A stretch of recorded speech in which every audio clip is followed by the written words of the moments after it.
80 लाख रुपियाँ ऋण खोजेर तल्लो बाटो हुँदै अमेरिका पुगेका दीपक ओलीको 1 वर्षमै विवश रूपमा हत्या, परिवार विक्षिप्त। यस्तो छ पछिल्लो अवस्था। व्यवस्थापनका लागि जनशक्ति र सामग्री दुवै अभाव भएको गृहमन्त्री रमेश लेखकको भनाई। को हुन् सहकारीको रकम हिनाबिना गरेर विदेश भागेका 18 जना। टीआरसी विधेयक संशोधन गर्न दलहरू भई सहमत। सहकारी ठगीमा रवि लामिछानेको बयान लिने कहिले बोलाउँछ समितिले, यसबारेमा पनि सम्पूर्ण जानकारी आजको समाचारमा। एकीकृत समाजवादीका अध्यक्ष माधव कुमार नेपाल तनावमा, पार्टी जोगाउने मुस्किल, ओलीसँग सशङ्कित।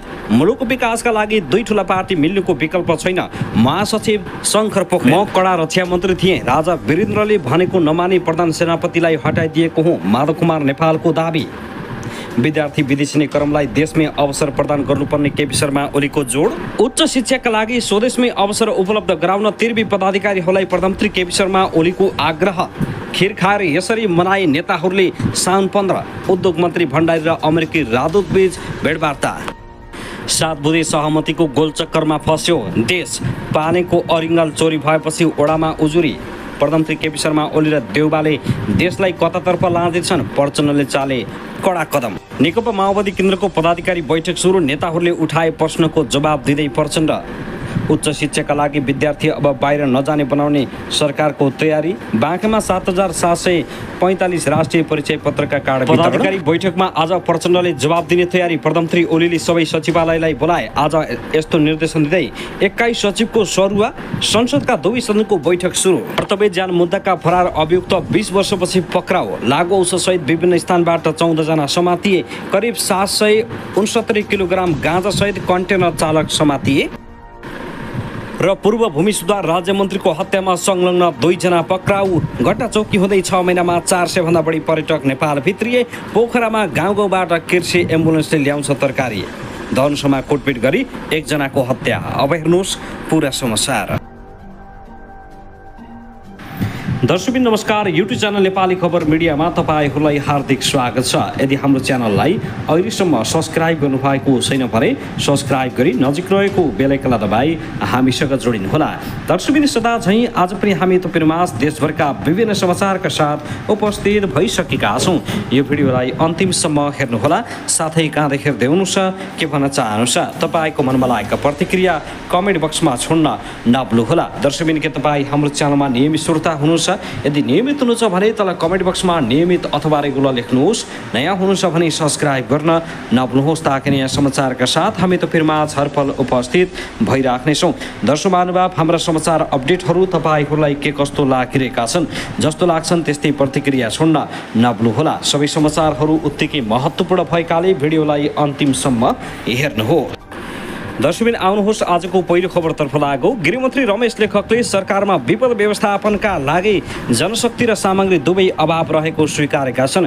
सोमबार सांसद डा तोसीमा कार्कीले पेश गरेको विपद व्यवस्थापनमा पुनरावलोकन गर्दै बृहत गुरुयोजना निर्माण तथा स्वास्थ्य सङ्कट पूर्व तयारी सम्बन्धी जरुरी सार्वजनिक महत्त्वको प्रस्तावमाथि सांसदले उठाएको प्रश्नको जवाब दिने क्रममा उनले सो कुरा स्वीकार गरेका हुन्। मन्त्री रमेश लेखकले विपदमा राहत र उद्धारका लागि पर्याप्त जनशक्ति पनि नभएको बताए। उनले विपदका लागि थप जनशक्ति र सामग्रीको व्यवस्था गर्ने काममा सरकार गम्भीरतापूर्वक लागि परेको स्पष्ट पारे।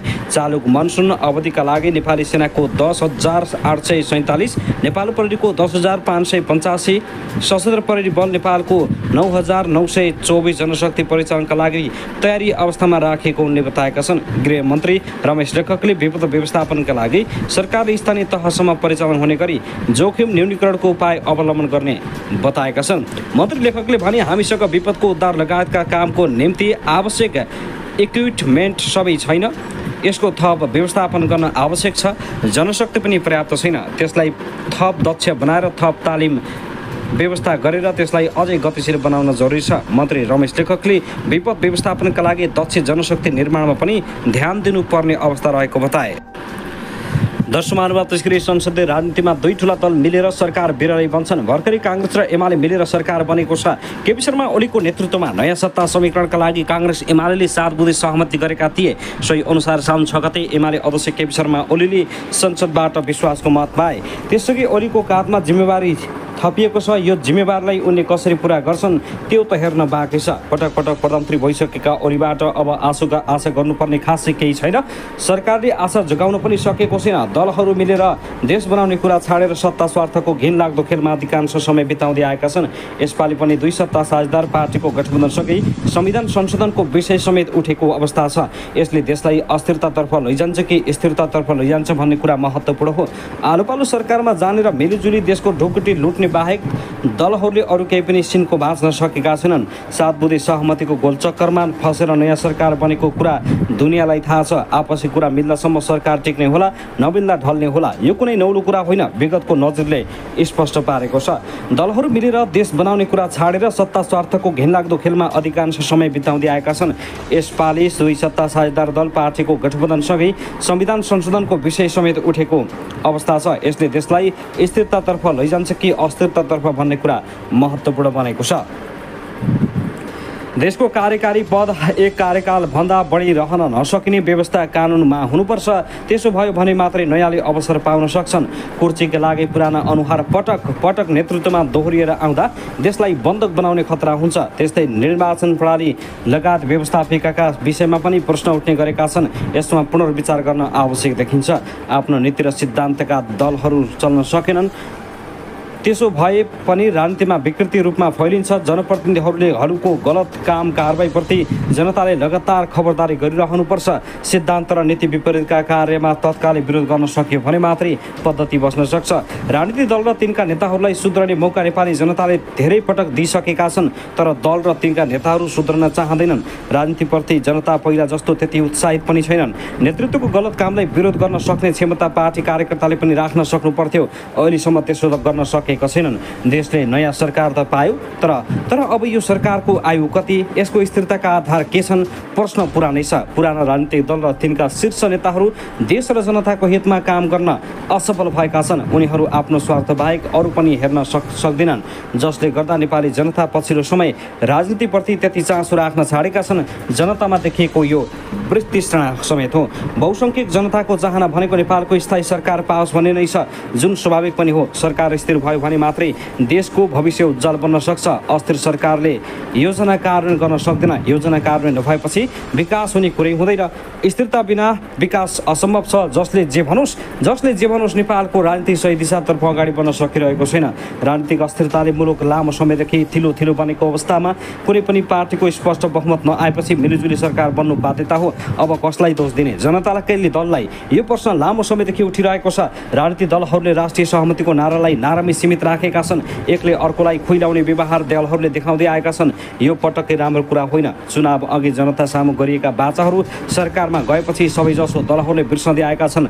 चुनाव जित्नका लागि लगाइएका नारा आज ओझेलमा छन्। राजनीतिक दल र तिनका नेताहरू देश र जनताप्रति किन इमान्दार छैनन्? राजनीतिक बेइमानको हातमा पुग्यो, जसले गर्दा नेपाली जनताले दुःख पाइरहेका छन्। लामो समयदेखि मिलिजुली सरकारले मिलिजुली बाँडेर खाँदै आइरहेका छन्। तिनीहरूलाई देश र जनताको कुनै चिन्ता र चासो छैन। देश र जनताको चिन्ता हुन्थ्यो भने देश बनाउन दलहरू मिलेर लाग्थे। जनता यति साह्रो निराश बन्नुपर्ने अवस्था आउने थिएन। ठुला राजनीतिक दलहरूबीच एक आपसमा विश्वासको ठुलै सङ्कट छ। बेला बेला सरकार बनाउने र ढलाउने खेलमा तीन ठुला दल काङ्ग्रेस एमाले माओवादी केन्द्र लागेका छन्। जनतालाई झुक्क्याउने र चुनाव जित्ने अनि माथि गएपछि वास्ते नगर्ने यिनै ठुला दलका कारण आज मुलुक बन्धक बनेको छ। नेपाल र नेपालीको उन्नति प्रगति यिनै ठुला दलहरूले बाधा पुर्याएका छन्। सबै मिलेर देश बनाउने हो भने एकअर्काको खुट्टा तान्न जरुरी छैन। सरकारमा सामेल ठुला दलहरू एकले अर्कोलाई धोका दिँदै आएका छन्। काङ्ग्रेस एमालेलाई फुटाएर आफू पुनः सरकारमा जाने रणनीति माओवादी केन्द्रले बनाउन सक्ने सम्भावना पनि त्यत्तिकै बढेको छ। ऊ सरकारबाट भर्खरै उछिटिएर तत्काल त्यसो नगर्ला, तर कालान्तरमा गर्ने भन्ने सम्भावना देखिन्छ। प्रधानमन्त्री ओलीले धोका दिए माओवादी केन्द्रसँग मिलेर सरकार बनाउने खेलमा काङ्ग्रेस पनि लाग्न सक्छ। राजनीतिमा कतिखेर के हुन्छ भन्ने सकिने अवस्था छैन। राजनीतिक छलकपट हुँदा देश र जनतामा निराशा आएको छ। नेताहरूको बोली वचनको कुनै ठेगान छैन। बिहान एउटा बोल्ने, बेलुकी एउटा अर्को बोल्ने, जे मनमा लाग्छ त्यही बोल्छन्। त्यसले गर्दा पनि विश्वास गुमेको छ। पछिल्लो समयमा आएर मुलुकमा थुप्रै राजनीतिक विसङ्गति देखिएका छन्। यसको अन्त्यका लागि समेत जिम्मेवार बन्न जरुरी छ। भर्खरै सरकारबाट उछिटिएर बाहिर पुगेको माओवादी केन्द्र रणथनिँदै सङ्गठन विस्तारको अभियानमा लाग्न थालेको छ। माओवादी केन्द्रका अध्यक्ष प्रचण्डले आगामी चुनाव एक्लै लड्ने आँट गरेका छन्, तर जनताले पत्ताउँदैनन्। आफू पनि कहाँबाट लड्ने भने टुङ्गो छैन। सरकारबाट उछिटिएर जनता सामु जानु भनेको माओवादीका लागि ठुलो अवसर पर चुनौती हो। लामो समयदेखि सत्ताको केन्द्र भागमा रहेर माओवादीले न जनताको पक्षमा त्यति राम्रो काम गरेर देखाउन सक्यो, न त आफ्नै मतदाताको चित्त बुझाउन सक्ने अवस्था छ। दर्शकबिन त्यसगरी आउनुहोस् अब अर्को खबरतर्फ लागौँ। रुकुम पश्चिमको बाफीकोट गाउँपालिका 10 सेजेका 30 वर्षीय दीपक ओलीको अमेरिकामा हत्या भएको छ। अमेरिकाको टेक्सासमा आइतबार बिहान बन्दुकधारी लुटेरा समूहको आक्रमणबाट ओलीको हत्या भएको हो। मृतकका माइली बुबा खिमबहादुर ओलीले दीपक काम गर्ने टेक्सासको वेको सिटी नजिक हाइवे 35 को एक्जिट 346 मा रहेको ग्यास स्टेसनमा गोली हानेर हत्या गरिएको खबर पाएको बताए। टेक्सासमै रहेका सेजे गाउँका विवेक ओली मार्फत घरमा खबर आएको जानकारी दिए। आइतबार बिहान करिब 5 बजेतिर बन्दुकधारी लुटेराहरूले गोली प्रहार गरेर हत्या गरेको र सब पोस्टमार्टमको लागि अस्पताल लगिएको बुझिएको माइला बुवा खिमबहादुरले बताएका छन्। गोली लागेर दीपकको घटनास्थलमै मृत्यु भएको बताइएको छ। दीपकको हत्याको खबरपछि गाउँ पुरै शोकाकुल बनेको छ। बाफीकोट गाउँपालिकाका अध्यक्ष जनक कुमार बाठा मगरले दीपकको हत्याको खबर सुनेपछि आफन्त परिवारजन र गाउँ नै शोकमा रहेको बताए। दीपकको घरमा बुबा आमा श्रीमती छोरी र 2 भाइ छन्। एक बहिनीको विवाह भइसकेको छ भने एक भाइ दिनेश वैदेशिक रोजगारको सिलसिलामा कोरिया छन्। कान्छो भाइ जनक अध्ययनको लागि काठमाडौँमा छन्। मृतककी 26 वर्षीय श्रीमती बिमला बुढोथोकी ओली भने 5 वर्षीय छोरी पढाउन दाङको तुलसीपुर बस्दै आएकी छन्। गाउँमा बाख्रा पालन गर्दै आएका मृतक दीपकका 56 वर्षीय बुबा लीलाराम ओली अहिले अचेत अवस्थामा छन्।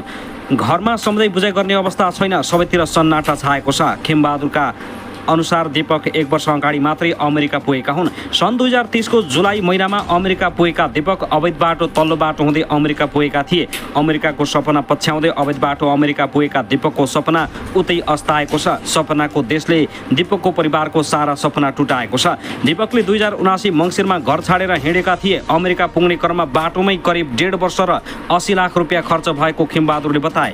उनले भने बल्ल कमाउन थालेको थियो, लुटेराले हत्या गरिदिए। परिवारको थाप्लो अहिले दीपकलाई अमेरिका पठाउँदा लागेको ऋणको बोझ छ। छोराको मृत्युपछि विक्षिप्त बनेका दाइलाई छोरो पठाउँदा लागेको ऋणको भारी कसरी चुक्ता गर्ने भन्ने अर्को पिर थपिएको बताए। परिवारका अनुसार अमेरिका जाँदा 80 लाख लागेको रुपियाँ थियो। ऋणमध्ये आधा मात्रै तिरिएको छ। रुकुमबाट दलाललाई लाखौँ बुझाएर अवैध बाटो हुँदै अमेरिका जाने युवाहरूको जमात देखिएको छ। यसबारे कुनै पनि निकाली आधिकारिक तथ्याङ्क राखेको पाइँदैन। स्वदेशमा रोजगारीको अवसर नपाइने भन्दै अमेरिकी सपना बोकेर हिँडेका सयौं युवाहरू बीच बाटोमै अल्पत्र र बीच बाटोमै मृत्यु हुने गरेका छन्। दीपकको सपना अमेरिकामै सकिएको छ। आफ्नो र परिवारको भविष्य उज्जवल बनाउन अमेरिका पुगेका दीपक अमेरिकामै अस्ताएका छन्। दर्शक त्यसगरी आउनुहोस् अब अर्को खबरतर्फ लागौँ। दाङमा प्रहरीले श्रीमतीको हत्या गर्ने एकजनालाई पक्राउ गरेको छ। पक्राउ पर्नेमा राजपुर गाउँपालिका 1 रसरी बस्ने 38 वर्षीय गणेश घरती रहेको जिल्ला प्रहरी कार्यालय दाङले जानकारी दिएको हो। आइतबार गणेश र उनकी 37 वर्षीय श्रीमती बसन्ती घरती खाना खाएर सुतेको र सोमबार बिहान 9:30 बजीसम्म उनीहरूको घरको ढोका नखुलेको देखिएपछि स्थानीयले प्रहरीलाई खबर गरेका थिए। प्रहरीका अनुसार खबर प्रस्ताव इप्रका गडवा र प्रहरी चौकी बेला दाङबाट गएको प्रहरी टोलीले उनीहरूको घरको ढोका खोली हेर्दा गणेशले श्रीमती बसन्तीको टाउकोमा फलामको रडले हानी हत्या गरेको अवस्थामा प्रहरीले शव फेला पारेको थियो। फलामको रड र गणेशलाई सोही कोठाबाट नियन्त्रणमा लिएको जिल्ला प्रहरी कार्यालय दाङका प्रवक्ता एवं प्रहरी नायब उपरीक्षक रामप्रसाद तिमिल सेनाले जानकारी दिए। उनका अनुसार शवलाई पोस्टमार्टमका लागि लमै अस्पताल पठाइएको र घटनाबारे थप अनुसन्धान भइरहेको छ। त्यसगरी आउनुहोस् अब अर्को खबरतर्फ लागौँ। पूर्व राज्यमन्त्री रामचन्द्र राईको हत्यामा संलग्न भएको आरोपमा 2 जनालाई पक्राउ गरी सार्वजनिक गरिएको छ।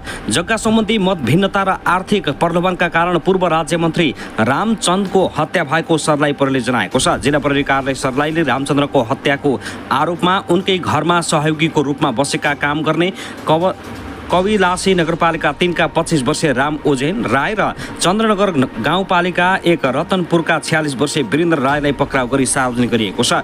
मलङ्गवा नगरपालिका 4 स्थायी घर भएका 81 वर्षीय पूर्व राज्यमन्त्री रामचन्द्रको साउन 7 गते राति चन्द्रनगर गाउँपालिका 1 रतनपुर स्थित आफ्नै फार्म हाउसमा हत्या भएको थियो। धान खेती गर्न रतनपुर पुगेका रायको उखु काट्ने धारिलो हतियार फर्साले टाउको विभिन्न भागमा प्रहार गरी सुत्ने कोठामा नै हत्या गरिएको थियो। रामचन्द्रको हत्याको मुख्य कारण जग्गा सम्बन्धी विवाद रहेको प्रहरीले जनाएको छ। रामचन्द्रको चन्द्रनगर 1 रतनपुर स्थित बनाएको 2 कोठे फार्म हाउसको जग्गा आफ्नो हो भने छिमेकी वीरेन्द्र राईले पाउनुपर्ने माग गर्दै आएका थिए। प्रमाण जुटाउनका लागि वीरेन्द्रले पूर्व राज्य मन्त्रीका सहयोगी राम ओजेनलाई प्रयोग गरेको प्रहरीले जनाएको छ। वीरेन्द्रले सहयोगीलाई झुक्काई उक्त जमिनको नक्साको भिडियो समेत बनाएको प्रहरी उपरीक्षक रविन्द्र बहादुर सिंहले जानकारी दिए। रामचन्द्रले मारे मात्रै जग्गा पाउने दाउमा रहेका वीरेन्द्रले सहयोगीलाई प्रयोग गरेको प्रहरीले जनाएको छ। केही दिन अगाडि वीरेन्द्रले सहयोगी राम ओजेनलाई रामचन्द्रको हत्या गरे बापत 2 लाख र व्यवसायको लागि एउटा फार्म हाउस बनाइदिन्छु भन्दै प्रलोभन दिएको प्रहरीले जनाएको छ। वीरेन्द्रको उक्साहट र प्रलोभनमा परि राम ओजेनले आफ्नै मालिकको हत्या गरेका छन्। दर्शक महानुभाव, त्यसैगरी आउनुहोस् अब अर्को खबरतर्फ लागौ। सहकारीको बचत अपचलन हिनाबिना र ठगीमा छानबिन गरिरहेको संसदीय समितिले पूर्व गृहमन्त्री रवि लामिछानेलाई पनि बोलाउने तयारी गरेको छ। उनी विरुद्ध उजुरी परे पनि गृहमन्त्री भएका बेला उनले अनुसन्धान अवरोध गर्दै आएका थिए। समितिका एक सदस्यका अनुसार गोर्खा मिडिया नेटवर्कसँग मागिएका कागजात प्राप्त भइ नसकेकाले उनलाई बोलाउन ढिला भएको हो। कागजात आउन साथ लामिछानेलाई सोधपुछका लागि बोलाउने तयारी छ। गोर्खा मिडिया नेटवर्कमा तत्कालीन र वर्तमान सञ्चालक समितिका मान्छेलाई बोलाउने छानबिन समितिको कार्यविधिमा व्यवस्था छ। ती सदस्यले भने गोर्खा मिडिया नेटवर्कको तत्कालीन प्रबन्धन निर्देशकको हैसियतमा लामिछानेलाई बोलाउँछौँ। सूर्यदर्शन, सुप्रेम, स्वरलक्ष्मी र सहारा सहकारीको बचत कम्तीमा 95 करोड 81 लाख गोर्खा मिडिया नेटवर्कमा ल्याएर अपचलन गरिएको तथ्य बाहिरिएको छ। लामिछाने कम्पनीमा प्रबन्ध निर्देशक भएकै बेला 80 करोड 31 लाख अपचलन भएको तथ्य पनि सार्वजनिक भइसकेको छ। सुप्रिमबाट 2 करोड र सूर्यदर्शनबाट 1 करोड लामिछानेका नाममा जम्मा भएको खुलासा समेत भइसकेको छ। सूर्यदर्शन, सहारा, सुप्रिम, सानो पाइला, स्वरलक्ष्मी सहकारीका प्रतिनिधिलाई बोलाएर सोधपुछ गर्ने, अध्ययन गर्ने, तर्क सुन्ने सबै गरिसकेका छौँ। संसदीय छानबिन समितिका सभापति सूर्य थापाले भने गोर्खा मिडिया नेटवर्कबाट केही डकुमेन्ट मागेका छौँ, प्राप्त भइसकेको छैन। उनले करिब 2 दर्जन व्यक्तिसँग अझै सोधपुछ गर्ने सूची तय भएको र त्यति सकेपछि प्रतिवेदनको तयारीमा जुट्ने उनले जानकारी दिए। साथै आउनुहोस् अब अर्को खबरतर्फ लागौँ। गृहमन्त्री रमेश लेखकले सहकारी बचत रकम अपचलन सम्बन्धी संसदीय छानबिन विशेष समिति सरकारका लागि मार्गनिर्देशक बन्ने बताएका छन्। सिंहदरबार स्थित सङ्घीय संसद सचिवालयको भवनमा आज बसेको समितिको बैठकमा गृहमन्त्री रमेश लेखकले सहकारीको समस्याको दिगो समाधानका लागि सरकार रहेको स्पष्ट पारे। सहकारी समस्या समाधानको विषय सरकारले प्राथमिकतामा राखेको छ। यसका लागि सरकारवालासँग छलफल भइरहेको छ। सहकारीको बचत अपचलन सम्बन्धी संसदीय छानबिन विशेष समिति सरकारका लागि मार्गनिर्देशक बन्ने विश्वास लिएको छु। समितिको निर्देशन सरकारले कार्यान्वयन गर्ने गृहमन्त्री रमेश लेखकले प्रतिबद्धता व्यक्त गरेका छन्। देश विदेशमा फरार रहेका सहकारीको रकम अपचलन र हिनाबिनाका आरोपितलाई यथाशीघ्र पक्राउ गरी आवश्यक कारबाही प्रक्रिया अगाडि बढाउन समितिले गृहमन्त्री लेखकको ध्यान आकर्षण गराएको हो। छानबिन समितिका संयोजक सूर्यबहादुर थापा क्षेत्रीले सहकारी सम्बन्धी मुद्दामा जेल चलान भएकाहरूको बयान लिन सहजीकरण गरिदिन गृहमन्त्री लेखक समक्ष आग्रह गरे। सहकारीको बचत रकम हिनाबिना गरी फरार भएकालाई पक्राउ गर्न आवश्यक प्रक्रिया थालिएको गृहमन्त्री लेखकले जवाब दिएका छन्। सहकारी बचत रकम हिनाबिनाको आरोपमा पक्राउ गरेर जेलमा राखिएकाको बयानका लागि गृह प्रशासनले सहजीकरण गर्ने उनको भनाइ छ। बैठकमा गृह सचिव एकनारायण अर्याल र नेपाल प्रहरीका महानिरीक्षक वसन्त बहादुर कुँवर पनि सहभागी थिए। दर्शकबिन, त्यसगरी आउनुहोस् अब अर्को खबरतर्फ लागौँ। सिमलताल दुर्घटनामा बेपत्ता बसको खोजी गर्ने क्रममा हराएको भारतीय टोलीको चुम्बक फेला परेको छ। बस खोजी गर्ने क्रममा गत शनिबार 19 किलोको चुम्बक र लाइफ वाई ट्युब त्रिशुली नदीले बगाएर हराएको थियो। उक्त चुम्बक आज बिहान काभ्रेघाट स्थित नारायणी नदीमा फेला परेको प्रमुख जिल्ला अधिकारी इन्द्रदेव यादवले जानकारी दिए। चुम्बकसँगै लाइफ वाई ट्युब पनि फेला परेको छ। गत असार 28 गते वीरगञ्जबाट काठमाडौँतर्फ आउँदै गरेको बागमती प्रदेश 03006 ख 1516 नम्बरको एन्जल डिलक्स र काठमाडौँबाट गौरतर्फ जाँदै गरेको बागमती प्रदेश 03 2495 ख 001 नम्बरको गणपति डिलक्स बस चितवनको सिमलतालमा पहिरोसँगै त्रिशुलीमा बेपत्ता भएका थिए। बसमा सवार 65 जना मध्ये 3 जना हाम फालेर बाँच्न सफल भएका थिए भने 62 जना बेपत्ता भएका थिए। हालसम्म 24 जनाको शव भेटिएको छ। तीमध्ये 18 जनाको पहिचान खोलेर परिवारलाई बुझाइसकिएको छ। अन्य 6 जनाको पहिचान खोल्न सकेको छैन। अझै 38 यात्रु र बस भेटिएका छैनन्। हराइरहेको बस खोज्न भारतीय टोली चितवन आएको थियो। उक्त टोलीले बस खोज्नका लागि 19 र 14 किलोको 2वटा चुम्बक म्याग्नेट ल्याएका थिए, जसमध्ये शनिबार बस खोज्ने क्रममा 19 किलोको चुम्बक हराएको थियो। बस खोजी गर्नका लागि नेपाल आएको भारतीय टोली भने हिजो आइतबार नै फर्किएको छ। त्यसैगरी आउनुहोस् अब अर्को खबरतर्फ लागौँ। प्रधानमन्त्री केपी शर्मा ओलीको नियुक्ति सम्बन्धमा परेको रिटमाथिको सुनाइ साउन 30 गते हुने भएको छ। ओलीलाई प्रधानमन्त्रीमा गरिएको नियुक्तिमा संविधानको गलत धारा प्रयोग भएको दावी गर्दै सर्वोच्च अदालतमा रिट परेको हो। संवैधानिक इजलासमा साउन 30 गते रिटको पहिलो पेशी तोकिएको हो। संवैधानिक इजलासमा प्रधान न्यायाधीश सहित 5 न्यायाधीशले रिट निवेदनको पहिलो सुनाइ गर्ने भएका छन्। यसअघि साउन 6 गते सर्वोच्चको एकल इजलासले उक्त रिट निवेदन संवैधानिक इजलासमा पठाउने आदेश गरेको थियो। न्यायाधीश बालकृष्ण ढकालको इजलासले संविधानको धारा 76 को उपधारा 76 को व्याख्या गर्नुपर्ने भएको भन्दै संवैधानिक इजलासमा पठाइएको हो। राष्ट्रपति रामचन्द्र पौडेलले नेपालको संविधानको धारा 76 को उपधारा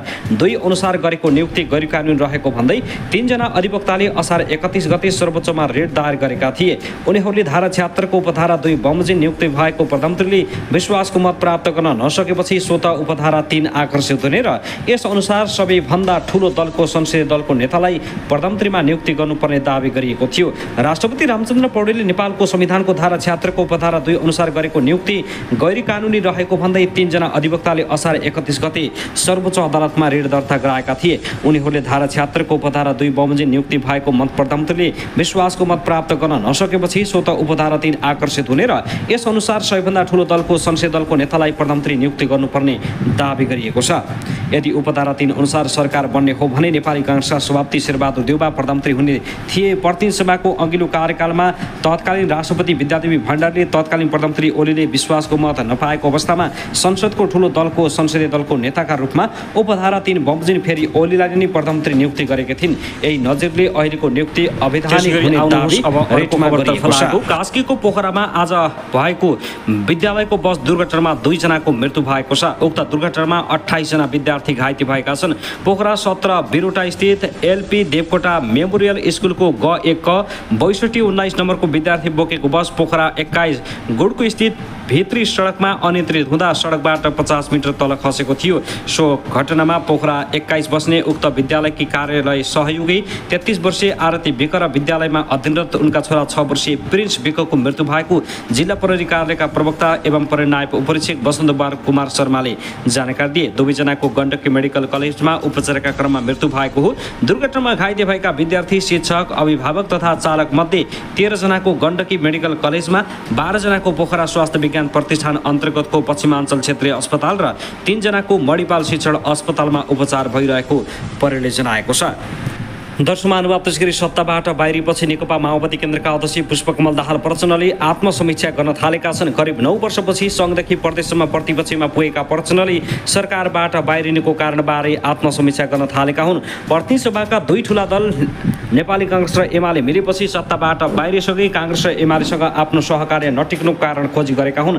उनले पहिलोपटक नेकपा एमालेसँगको सहकार्य कमजोर हुनुमा र पछिल्लो पटक नेपाली कांग्रेससँगको सहकार्य कमजोर हुनुमा आफ्नै पार्टीका नेताहरूको व्यवहार र कामभन्दा बढी प्रचार गर्नु तथा सहकार्यरत दलसँग न्यू खोज्नु रहेको समीक्षा गरेका हुन्। खुमलटारमा बसेर आफू निकट रहेका नेताहरूसँग उनी यही विषयमा घण्टौं छलफल गरेका छन्। सधैँ सत्तामा रमाउने प्रचण्डको पछिल्लो रणनीति कांग्रेस एमालेको सहकार्यबाट असफल भएको छ। तेस्रो शक्तिको रूपमा स्थापित भएर कहिले कांग्रेस कहिले एमालेलाई प्रयोग गरेर सत्तामा टिक्ने प्रचण्डको प्रयास 19 महिनापछि विफल भएपछि यसको समीक्षातर्फ लागेका हुन्। खास गरी पार्टीभित्र रहेका स्टन्टबाजका कारण कांग्रेससँगको सम्बन्ध बिग्रेको उनको मूल्याङ्कन छ। नारायण काजी श्रेष्ठले अनावश्यक रूपमा स्टन्ट गर्न खोज्दा कांग्रेससँगको सम्बन्ध दीर्घकालीन रूपमा बिग्रेको महसुस गरेका छन्। श्रेष्ठले यो विषयमा सञ्चार माध्यमलाई पनि अनावश्यक रूपमा प्रयोग गरेको पार्टी अध्यक्षको बुझाइ छ। खुमलटारमा प्रचण्डसँगै आत्मसमीक्षासँगै रहेका एक पदाधिकारीले भने पार्टीभित्र यसअघि अध्यक्ष प्रचण्ड र वरिष्ठ उपाध्यक्ष नारायण काजी श्रेष्ठ सत्ता केन्द्रित हुँदा सम्बन्ध बिग्रेको आरोप लागेको पनि पछिल्ला पटक प्रचण्ड भने श्रेष्ठकै कारण सत्ताबाट बाहिर रहन परेको निष्कर्षमा पुगेका छन्। प्रचण्डले यसको सङ्केत गत बुधबार पार्टी मुख्यालय पेरिस डाँडामा आयोजित कार्यक्रममा बोल्दा पनि गरेका थिए। यो गठबन्धन बडो अमूर्त ढङ्गले बनेको छ। जनताले त्यसलाई बुझिसकेका छन्। विगतको इतिहास पनि छ, घटनाक्रम पनि छ। संविधान मिच्न समावेशी समानुपातिक प्रतिनिधित्व प्रणालीलाई उल्टाउने संहितालाई परिमार्जित गर्ने होइन, त्यसलाई पछि हटाउने खतरा छ। हाम्रो पार्टीभित्र खेल्न खोज्नेहरू पनि देखिए। पदाधिकारी स्थायी कमिटी र केन्द्रीय कमिटी, केन्द्रीय निकायहरू र विभिन्न जनसङ्गठन र वर्गीय जनसङ्गठनका रूपमा भेला भएका सम्मिलन गर्दै युनाइफाइड रूपमा एकताबद्ध भएर जनतामा जानुपर्नेमा दृढ रहेको बताइरहँदा उता नारायण काजी श्रेष्ठले प्रचण्डले नेतृत्व हस्तान्तरण गरेको आफू लिन तयार रहेको बताएर प्रचण्डलाई सशङ्कित बनाएका थिए। श्रेष्ठले यसो भनिरहेको विषयलाई प्रचण्डले निकै ध्यानपूर्वक सुनिरहेका थिए। अहिले अध्यक्षपछि शक्तिशाली मानिएको महासचिवमा वर्षमान पुन र जनार्दन शर्मा बीच टक्राउ हुँदा गत महाधिवेशनमा देव गुरुङलाई ल्याएर सन्तुलन गरेका प्रचण्डले नारायण काजीको यो भनाइलाई ध्यानपूर्वक सुनेर केही जवाब फर्काएका थिएनन्। पार्टीभित्रको नेतृत्वको विषयमा दबाब बढिरहेको बेलामा वरिष्ठ उपाध्यक्ष नारायण काजी श्रेष्ठले पार्टीको नेतृत्व गर्ने जिम्मेवारी दिए तयार रहेको बताएर प्रचण्डलाई झस्काएका छन्। अध्यक्ष कमरेडले 35 वर्ष मैले पार्टीको अध्यक्षता गरेँ, मैले मात्रै कति जिम्मेवारी लिने भनेर हामी मध्ये कोहीलाई तपाईँहरू एक चलाउनुहोस् भनेर कुनै दिन भनेको स्थितिमा हामी चलाउन तयार हुनुपर्छ। तर प्रचण्ड बाचुन्जेलका अध्यक्ष हुन् भन्नेमा कुनै सन्देह छैन। उनले छोड्लान् त र आउला भन्ने एकल काटे नारायण काजीका पछाडि कतिजना खडा होलान् भनेर कार्यकर्ताले विश्वास गर्ने ठाउँ छैन।